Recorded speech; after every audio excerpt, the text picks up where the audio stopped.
اسلام آباد high court نے پیمرا کو ٹی وی چینلز کے خلاف کارروائی سے روک دیا۔ چیف جسٹس اسلام آباد ہائی کورٹ عامر فاروق نے کورٹ رپورٹر تنظیموں کی عدالتوں کارروائیوں کی رپورٹنگ پر پابندی کے خلاف درخواست پر سماعت کی۔ عدالت نے پیمرا کو ٹی وی چینلز کے خلاف تعدیبی کارروائی سے روکتے ہوئے نوٹس جاری کر دیا۔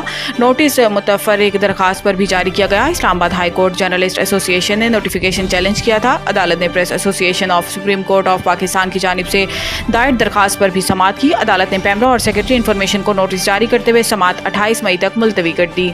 مرکزی سیکریٹریٹ سیل کے دوران مزاحمت پی ٹی آئی رہنما کے خلاف انسداد دہشت گردی مقدمہ درج۔ مقدمے میں پی ٹی آئی اسلام آباد کے رہنما عامر مغل کو نامزد کیا گیا۔ پولیس نے رات کو ہی عامر مغل کو پی ٹی آئی کے مرکزی سیکریٹریٹ کے باہر سے گرفتار کر لیا تھا۔ مقدمے کے متن کے مطابق سی ڈی اے کے تجاوزات کے خلاف آپریشن کے دوران عامر مغل ہاتھ میں لوہے کا راڈ اٹھائے وہاں پہنچے۔ عامر مغل کے ساتھ دیگر لوگ بھی تھے۔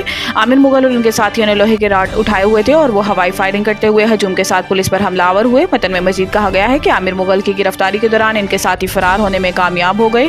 مقدمہ تھانہ کراچی کمپنی میں علاقہ مجسٹریٹ کی مدعیت میں 7 ATA سمیت دیگر دفعات کے تحت درج کیا گیا ہے۔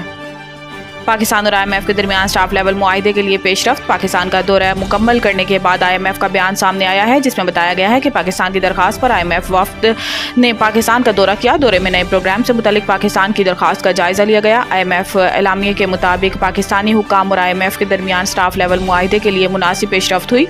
جامع اقتصادی پالیسی اور ریفارمز پروگرام پر بات چیت ہوئی۔ پالیسی پر پاکستانی حکام سے ورچوئل بات چیت جاری رہے گی۔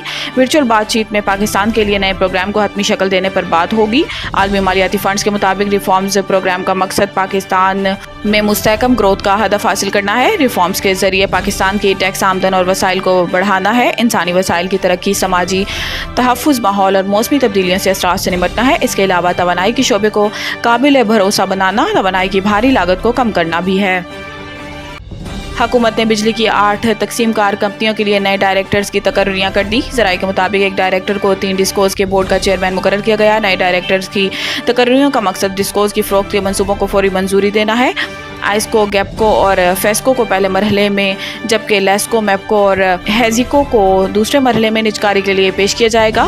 سیپکو، ہیسکو اور پیسکو کو نجی شعبے کو طویل مدتی رعایتی معاہدے کے لیے پیش کیا جائے گا، جبکہ ٹیکسو اور کیسکو کو ان کی مخصوص شرائط کو مد نظر رکھتے ہوئے فی الحال حکومتی کنٹرول میں رکھا جائے گا۔